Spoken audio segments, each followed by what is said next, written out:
ಹೊಟ್ಟೆ ದೊಡ್ಡ ಕೆರೆ ಇದು.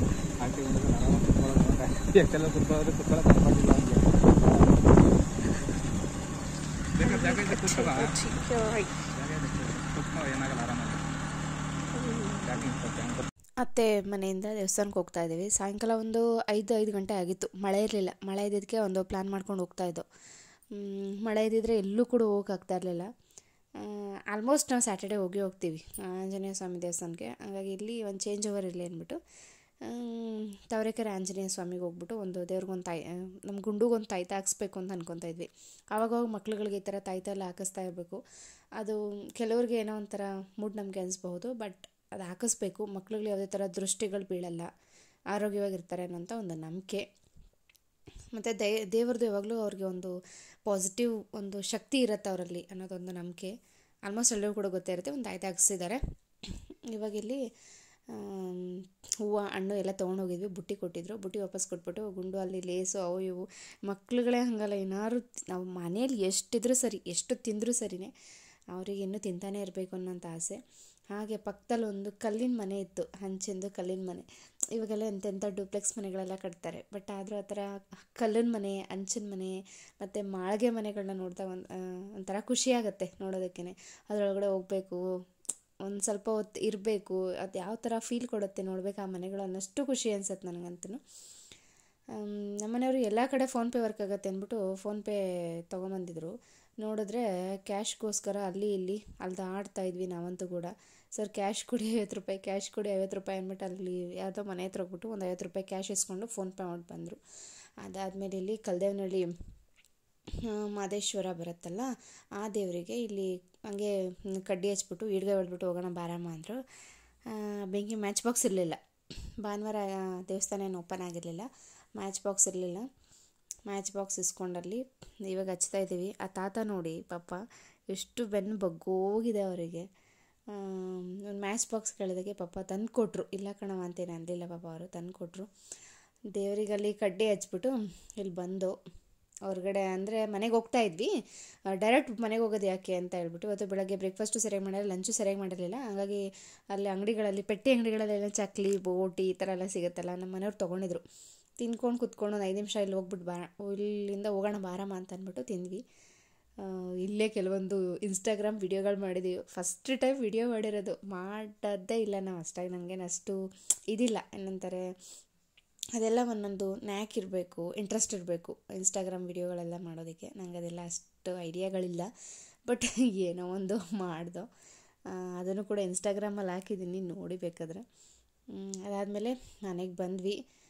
ಮನೆಗೆ ಬಂದ ತಕ್ಷಣ ಇವಾಗ ನಾವು ಅಡುಗೆ ಮಾಡಿದ್ದು ನಮ್ಮ ಬ್ರದರ್, ನಮ್ಮ ಅಣ್ಣ ಮತ್ತು ನಮ್ಮ ಅತ್ತಿಗೆ ಇದ್ದಾರೆ. ಸೊ ಅವ್ರಿಗೆ ಮಾಡಿದ್ವಿ. ಅವ್ರು ಇವಾಗ ಬರ್ತಾರೆ. ನಾನೇ ಜಾಸ್ತಿ ಕ್ಲಿಪ್ಪಿಂಗ್ಸ್ ಎಲ್ಲ ತೆಗಿಯೋಕೆ ಹೋಗಿಲ್ಲ ಸ್ನೇಹಿತರೆ. ಅವ್ರು ಬರೋ ಟೈಮ್ ಕರೆಕ್ಟಾಗಿ ಕಬಾಬ್ನ ಹಾಕ್ತಾಯಿದ್ದೇನೆ. ದೇವಸ್ಥಾನಕ್ಕೆ ಹೊಟ್ಟು ಬಂದ್ವಿ ಅಲ್ವಾ, ನಾನೇನು ಹೋಗಿಲ್ಲ ದೇವಸ್ಥಾನದ ಒಳಗಡೆ ಎಲ್ಲ. ನನ್ನ ಹಸ್ಬೆಂಡು ಮತ್ತು ಪಾಪು ಇಬ್ಬರು ಹೋಗಿದ್ರು. ಇಬ್ಬರು ಕೂಡ ಊಟ ಮಾಡ್ತಾಯಿದ್ದಾರೆ. ನಾನು ಅಷ್ಟೊಂದು ಕ್ಲಿಪ್ಪಿಂಗ್ಸ್ ಎಲ್ಲ ತೆಗಿಯೋಕೆ ಹೋಗಲಿಲ್ಲ. ಪಾಪ ಅವ್ರಿಗೂ ಕೂಡ ಒಂದು ಡಿಸ್ಕಂಫರ್ಟ್ ಫೀಲ್ ಆಗಬಾರ್ದು ಅಂತ ಹೇಳ್ಬಿಟ್ಟು ಸ್ವಲ್ಪ ಹಾಗೆ ತೆಕ್ಕೊಂಡೆ. ಇದು ಮಧ್ಯಾಹ್ನ ಬಿರಿಯಾನಿ ಮಾಡಿದ್ವಲ್ವ, ಬಿರಿಯಾನಿ, ಕಬಾಬ್, ಸೌತೆಕಾಯಿ, ಹಾಗೆ ಒಂದು ಬಾಯ್ಲ್ಡ್ ಎಗ್ಗು ಕೂಡ ಮಾಡಿದ್ದೆ. ಊಟ ಎಲ್ಲ ಆಯಿತು. ಇದು ಬೆಳಗ್ಗಿನ ವ್ಲಾಗ್. ಬೆಳಗ್ಗೆ 6 ಗಂಟೆಗೆ ಎದ್ದಿದ್ದೆ ನಾನಂತೂ. ನಿಜ, ಏನು 6 ಗಂಟೆಗೆ ಎದ್ದೋ ದೊಡ್ಡ ಇದಾ ಅಂತ ಹೇಳ್ಬಹುದು ಕೆಲವರು. ನಿಜವಾಗ್ಲೂ ನನಗೆ ಏನಾದ್ರು ರಜೆ ಇತ್ತಂದರೆ ಲೇಟಾಗಿ ಎದ್ದೇಳೋದಕ್ಕೆ ಇಷ್ಟ. ಬಟ್ ಅತ್ತೆ ಮಾವನಿಗೆ ಟೀ ಕಾಫಿ ಮಾಡಬೇಕಲ್ವ, ಹಾಲು ತಂದಿಟ್ಟಿದ್ರು. ಬೆಳಗ್ಗೆನೇ ನೊರೆ ಬರಿತಾದಂಥ ಹಾಲನ್ನ ತಂದಿಟ್ಬಿಟ್ಟಿದ್ರು. ಬಿಸಿನೀರು ಕಾಯಿಸ್ದೆ. ಟೀನೂ ಕೂಡ ರೆಡಿ. ಇದು ಕಾಫಿ, ನಮ್ಮ ಅತ್ತೆಯವ್ರಿಗೆ ಥೈರಾಯ್ಡ್ ಇರೋದ್ರಿಂದ ಅವರು ಕಾಫಿ ಕುಡಿತಾರೆ, ಟೀ ಎಲ್ಲ ಕುಡಿಯಲ್ಲ.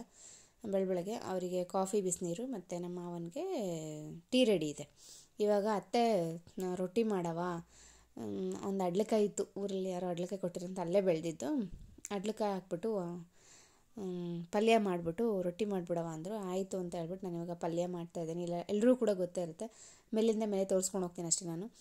ಈರುಳ್ಳಿ, ಮೆಣಸಿನ್ಕಾಯಿ, ಅಡ್ಲೆಕಾಯಿ ಹಾಕ್ಬಿಟ್ಟು ಸ್ವಲ್ಪ ಫ್ರೈ ಮಾಡಿಬಿಟ್ಟು ಈಗ ಟೊಮೆಟೊ ಹಾಕಿ ಅದು ಕೂಡ ಫ್ರೈ ಎಲ್ಲ ಆದಮೇಲೆ ಅಂದರೆ ಸ್ವಲ್ಪ ಉಪ್ಪು ಹಾಕ್ಕೊಂಡೇ ಫ್ರೈ ಮಾಡ್ಕೊತಾ ಇದ್ದೀನಿ. ಉಪ್ಪು ಮತ್ತು ಅರಿಶಿಣ ಪುಡಿ ಎರಡನ್ನೂ ಕೂಡ ಹಾಕಿದ್ದೀನಿ. ಇವಾಗ ಸ್ವಲ್ಪ ಇದಕ್ಕೆ ನೀರು ಆ್ಯಡ್ ಮಾಡಿಬಿಟ್ಟು ಸಾಂಬಾರು ಪುಡಿ ಹಾಕಿ ಸ್ವಲ್ಪ ಮೇಲೆ ಕಾಯಿ ಹಾಕ್ಬಿಟ್ರೆ ಈ ಒಂದು ಪಲ್ಯ ರೆಡಿ ಆಗುತ್ತೆ. ತುಂಬ ಚೆನ್ನಾಗಿತ್ತು ಮಾತ್ರ. ಈ ಮಳೆಗಾಲದಲ್ಲಿ ಸ್ವಲ್ಪ ಸೋರೆಕಾಯಿ, ಅಡ್ಲೆಕಾಯಿ ಈ ಥರದ್ದೆಲ್ಲ ಕಡಿಮೆನೇ ತಿನ್ನಬೇಕು, ದಂಟು ಇದೆಲ್ಲ. ಯಾಕಂದರೆ ಕೋಲ್ಡ್ ಆಗಿಬಿಡತ್ತೆ, ಇವೆಲ್ಲ ತಂಪು ಆದಷ್ಟು ಕೂಡ. ನನ್ನ ಮಗ ಕೂಡ ಎದ್ದಿದ್ದ, ಅವನು ಆಟ ಆಡ್ತಾ ಇದ್ದ ಗೊಂಬೆ ಜೊತೆಯಲ್ಲಿ.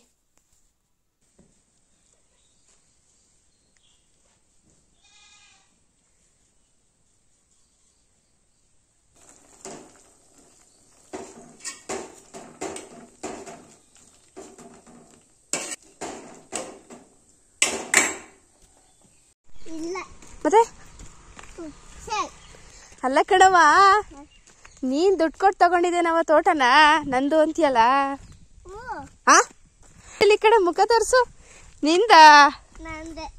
ಹೌದು ಬಿಡಪ್ಪ, ನಿಂದೇನೆ. ಈ ಕಡೆ ಈ ಕಡೆ ಈ ಕಡೆ ಕಣಮ್ಮ, ಗುಂಡು ಈ ಕಡೆ, ಗುಂಡು ಗುಂಡು ಈ ಕಡೆ. ತಿಮ್ಮ ತಿಮ್ಮ ತಿಮ್ಮನೆ ನೀನು.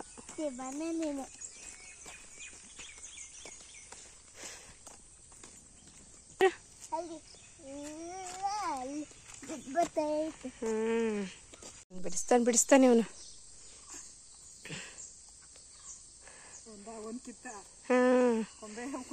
ಜಾಸ್ತಿ ಮೊಕ್ಕಿಳ್ಬಿಡ ಕಣಪ್ಪ.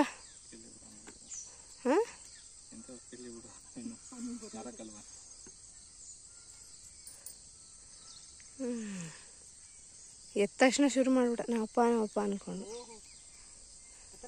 ಅವಾಗ ಏನ್ ಮಾಡ್ತಾನೆ, ಸಂಡೆ ಗಂಟ ಕಾಯ್ಕೊಂಡಿರ್ಬೇಕು, ರೊಪ್ಪರ ಗಂಟ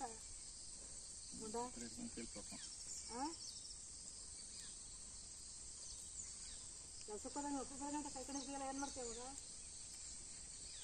ಹತ್ರ ಹೋಗೋ ಐಡಿಯಾ ಏನಿರಲಿಲ್ಲ. ಇವನು ಗುಂಡು ಎದ್ಬಿಟ್ಟು ತಲೆ ತಿಂತಾ ಇದ್ದ, ನಾವಪ್ಪ ಬೇಕು ಅಂತ ಹೇಳ್ಬಿಟ್ಟು. ಹಂಗಾಗಿ ಅವ್ನು ಹಿಂಸೆ ತಡೆಯೋಕ್ಕಾಗದೆ ಕರ್ಕೊಂಬಂದೆ. ಅಮ್ಮ ಎಲ್ಲ ಹೂವು ಬಿಡಿಸ್ತಾಯಿದ್ರು, ಹೂವು ಬಿಡಿಸ್ಕೊಂಡಾಯಿತು. ನಾನಿವಾಗ ಸೊಪ್ಪು ಕಿತ್ಕೊತಾ ಇದ್ದೆ. ಕಿತ್ಕೊಳ್ಳೋ ಪ್ಲ್ಯಾನ್ ಏನಿರಲಿಲ್ಲ. ಹಣ್ಣೆ ಸೊಪ್ಪು ಎಷ್ಟು ಚೆನ್ನಾಗಿತ್ತು ಅಂದರೆ ಬಾಯಲ್ಲಿ ನೀರು ಬರ್ತಾಯಿತ್ತು, ಅಷ್ಟು ಚೆನ್ನಾಗಿತ್ತು. ಸರಿ ಕಿತ್ಕೊಳ್ಳೋಣ ಅಂತ ಕಿತ್ಕೊತಾ ಇದ್ದೆ. ಹಂಗೇ ಗಂಟ್ಗೆಣ್ ಸೊಪ್ಪು, ಬೇರೆ ಏನೇನೋ ಬೇರೆ ಥರ ಸೊಪ್ಪುಗಳೆಲ್ಲ ಸಿಗ್ತಾಯಿತ್ತು. ತೋರಿಸ್ತೀನಿ ನಿಮ್ಗೆ ಏನೇನು ಸೊಪ್ಪುಗಳು ಅಂತ ಹೇಳ್ಬಿಟ್ಟು. ನೆಕ್ಸ್ಟು ಯಾಕೆ ಬಿಡೋದು, ಹಳ್ಳಿಲಿ ಸಿಗೋ ಸೊಪ್ಪು ರುಚಿನೇ ಬೇರೆ, ಟೇಸ್ಟೇ ಬೇರೆ ಅಂತ ಹೇಳಿ ಎಲ್ಲ ಸಿಕ್ಕಿದ್ದನ್ನೆಲ್ಲ ಕಿತ್ಕೊಂಡೆ ಜಾಸ್ತಿನೇ ಆಗೋಯಿತು. ಏನು ತಿಳಿ ಕಕ್ಕಳಿಗೆ ಗೊತ್ತಾಗಲಿಲ್ಲ. ಹಾಗೆ ನನ್ನ ಡ್ರೆಸ್ ಇತ್ತಲ್ಲ, ಅದನ್ನೇ ಫೋಲ್ಡ್ ಮಾಡ್ಕೊಂಡೆ, ವೇಲ್ಗೆ ಹಾಕೊಳ್ಳೋಣ ಅಂದ್ಕೊಂಡೆ. ಬಟ್ ವೈಟ್ ಅಲ್ವಾ, ಅದು ಎಲ್ಲ ಕರೆ ಆಗಿಬಿಡತ್ತೆ ಸೊಪ್ಪುಗಳದ್ದು. ಹಾಗಾಗಿ ಹಂಗೆ ಡ್ರೆಸ್ಗೆ ಹಾಕಿ ಇಟ್ಕೊತಾ ಇದ್ದೀನಿ. ನಮ್ಮತ್ತೆ ಆ ಕಡೆ ಎಲ್ಲ ಅವರು ಹುಡುಕ್ತಾಯಿದ್ರು ಸೊಪ್ಪನ್ನೆಲ್ಲ. ಅಪರೂಪಕ್ಕೆ ಸೊಪ್ಪು ಕೇಳ್ತಾಳು ಅಂದ್ಬಿಟ್ಟು. ಮನೆಯೇ ಮಾಡ್ಕೊಡ್ತದೆ ನಿನಗೆಲ್ಲ. ಮನೆ ಇದ್ಬಿಟ್ಟು ಸರಿ, ಊಟ ಬೆಳಗ್ಗೆ ಬೇಡ ಅಲ್ವಾ?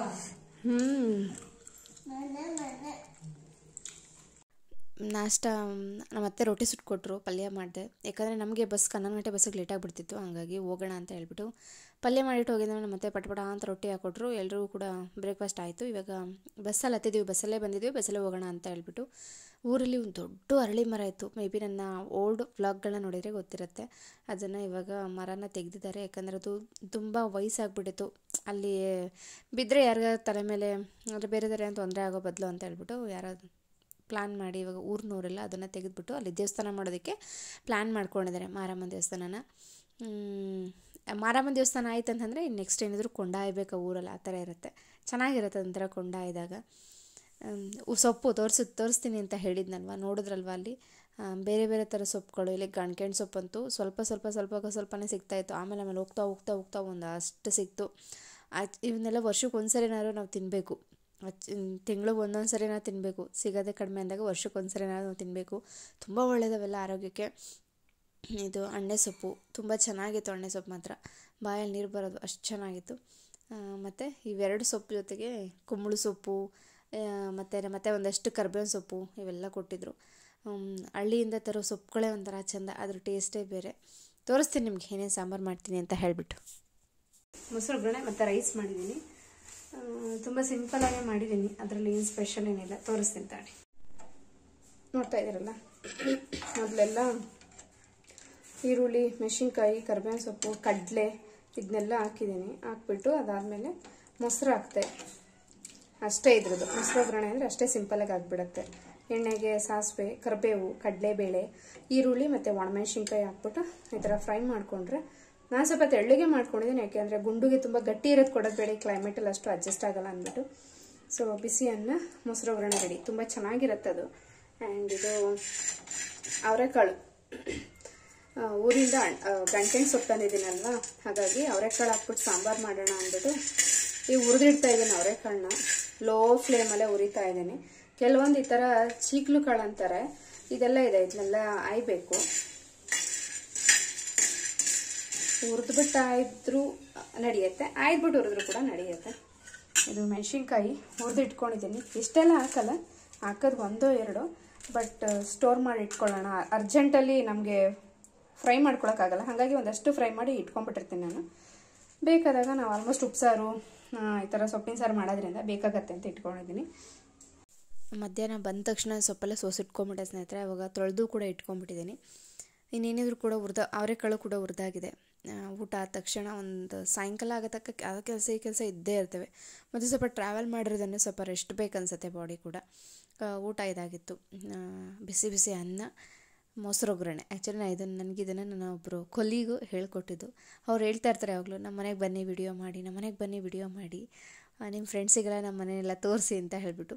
ನೋಡೋಣ, ನೆಕ್ಸ್ಟ್ ಆದರೆ ಟ್ರೈ ಮಾಡಿ ಅವ್ರ ಮನೆಗೂ ಕೂಡ ಹೋಗಿ ವ್ಲಾಗ್ ಎಲ್ಲ ಮಾಡ್ಕೊಂಡು ಬರ್ತೀನಿ.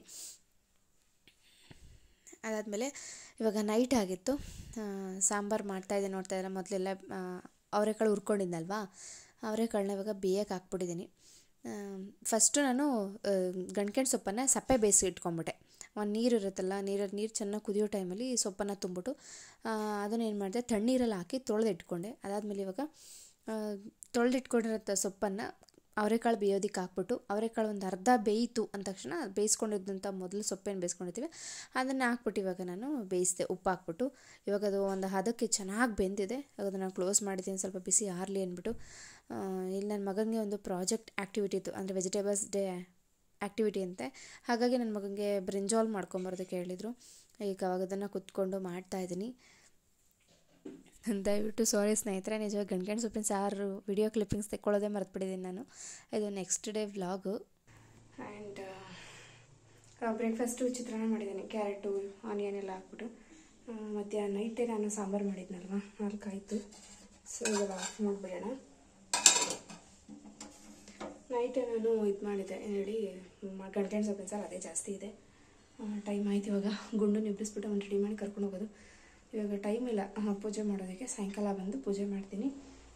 ನಾಷ್ಟ ಸ್ವಲ್ಪ ಚಿತ್ರಾನ್ನ ಮಾಡಿದ್ದೀನಿ, ಮತ್ತು ರಾತ್ರಿದು ಗಂಟ್ಗೆಣ್ ಸೊಪ್ಪಿನ ಸಾರು ಇತ್ತಲ್ಲ ಅದು ಕೂಡ ಇದೆ. ನನ್ನ ಹಸ್ಬೆಂಡ್ಗೆ ಜನರಲ್ ಶಿಫ್ಟ್ ಇತ್ತು, ಅವರು ಈಗ ತಾನೇ ಹೋದರು, 7 ಗಂಟೆಗೆ ಹೊರಟ್ಬಿಡ್ತಾರೆ ಅವರು. ಸೊ ರೆಡಿ ಆಗಬೇಕು ನಾನು. ಅದಾದಮೇಲೆ ಗುಂಡನ್ನ ರೆಡಿ ಮಾಡಿ ಕರ್ಕೊಂಡು ಹೋಗಿ ಅವ್ರ ಮ್ಯಾಮ್ ಮನೆ ಹತ್ರ ಬಿಡಬೇಕು, ತೋರಿಸ್ತೀನಿ ನಾನು. ರೆಡಿ ಆದಮೇಲೆ ಇನ್ನೊಂದು ಕ್ಲಿಪ್ಪಿಂಗ್ಸ್ನ ತೆಗಿತೀನಿ.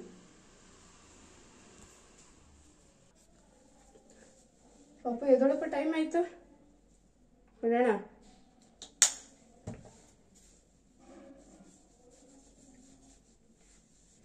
ಮಾಯ್ಶ್ಚರೈಸರು, ಇನ್ನೊಂದು ಡೈಲಿ ಕ್ರೀಮ್ ಏನು ಬರುತ್ತೆ ಅದನ್ನು ಅಪ್ಲೈ ಮಾಡ್ತಾಯಿದ್ದೀನಿ. ಇವಾಗ ಗುಂಡು ಕೂಡ ಎಬ್ಬಿಸ್ತಾ ಇದ್ದೀನಿ. ಎದೊಳ್ತಾ ಇಲ್ಲ ಅವನು, ನಾನು ಬಿಡ್ತಾಯಿಲ್ಲ. ಮಕ್ಕಳೇ ಹಂಗೆ ನೈಟ್ ಮಲ್ಕೊಳ್ಳಲ್ಲ, ಬೆಳಗ್ಗೆ ಬೇಗ ಎದೊಳಲ್ಲ. ಹಾಗೆ ನಂದು ಸ್ಯಾರಿ ಬ್ಲೌಸ್ನ ವಾಚ್ ಮಾಡಿ ಬೇಕಾದ್ರೆ ನಿಮ್ಗೆ ಗೊತ್ತಾಗುತ್ತೆ. ಆ ಕಡೆ ಸ್ಲೀವ್ ಒಂಥರ ಇದೆ, ಈ ಕಡೆ ಸ್ಲೀವೇ ಒಂಥರ ಇದೆ. ನಮ್ಮ ಅಕ್ಕ ಸ್ಟಿಚ್ ಮಾಡಿಕೊಟ್ಟಿತ್ತು. ಏನಿದು ಅಂತ ಕೇಳಿದ್ರೆ ಅವ್ರು ಹೇಳಿದ್ರು, ಇವಾಗಿನ ಫ್ಯಾಷನ್ ಅಮ್ಮ ಇದು, ಅದಕ್ಕೆ ಇದು ಹಿಂಗೆ ಹಾಕೊಂಡು ಹೋಗು ಅಂತ. ಅಂದರೆ ಇದು ಬ್ಲೌಸ್ಗೆ ಪೀಸ್ ಎಟ್ಕಿಲ್ಲ. ಹಾಗಾಗಿ ಅವಳೇನು ಮಾಡಿದ್ದಾರೆ, ಸೆರಗಲ್ಲೇ ಬರುತ್ತಲ್ಲ ಅದನ್ನು ಎಕ್ಸ್ಟ್ರಾ ಕಟ್ ಮಾಡ್ಕೊಂಡು ಹೊಲ್ದುಬಿಟ್ಟಿದ್ದಾರೆ. ಚೆನ್ನಾಗಿತ್ತು ಸ್ಯಾರಿ ಮತ್ತು ಬ್ಲೌಸ್ ಎಲ್ಲ, ಬಟ್ ಸ್ವಲ್ಪ ಡಿಫ್ರೆಂಟ್ ಅನ್ನಿಸ್ತಾ ಇತ್ತು. ನಮ್ಮ ಅಕ್ಕನ ಕೇಳೋದಕ್ಕೆ ಇವಾಗಿನ ಟ್ರೆಂಡ್ ಅದು, ಹಾಕ್ಕೊಂಡು ಹೋಗು ಅಂತ ಹೇಳಿದ್ರು. ಹಾಕ್ಕೊಂಡಿದ್ದೀನಿ.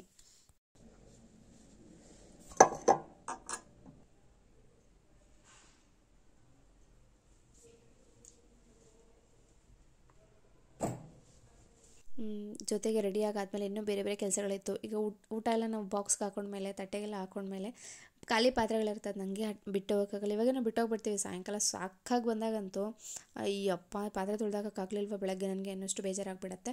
ಇವಾಗ ನೋಡ್ತಾರೆ ಗಂಟ್ಗೆಣ್ ಸೊಪ್ಪಿನ ಸಾರು, ಕರ್ಜಿಕಾಯಿ, ಅಮ್ಮ ಬಂದಿದ್ದರು, ಕರ್ಜಿಕಾಯಿ ಕೊಟ್ಟೋಗಿದ್ರು, ಮತ್ತು ಸ್ವಲ್ಪ ಚಿತ್ರಾನ್ನ, ಫ್ರೂಟ್ಸು ಇವೆಲ್ಲದನ್ನು ಕೂಡ ರೆಡಿಯಾಗಿದೆ. ಇದರಲ್ಲಿ ಗುಂಡುದು ಸ್ವಲ್ಪ ಬಾಕ್ಸ್ ಇದೆ, ನಂದು ಸ್ವಲ್ಪ ಬಾಕ್ಸ್ ಇದೆ. ಫೈನಲಿ ಬಾಕ್ಸ್ ಈ ರೀತಿಯಾಗಿದೆ ನಮ್ಮದು. ಈಗ ಕೆಲಸಕ್ಕೆ ಹೊರಡಬೇಕು, ಟೈಮ್ ಆಗ್ತಾಯಿದೆ.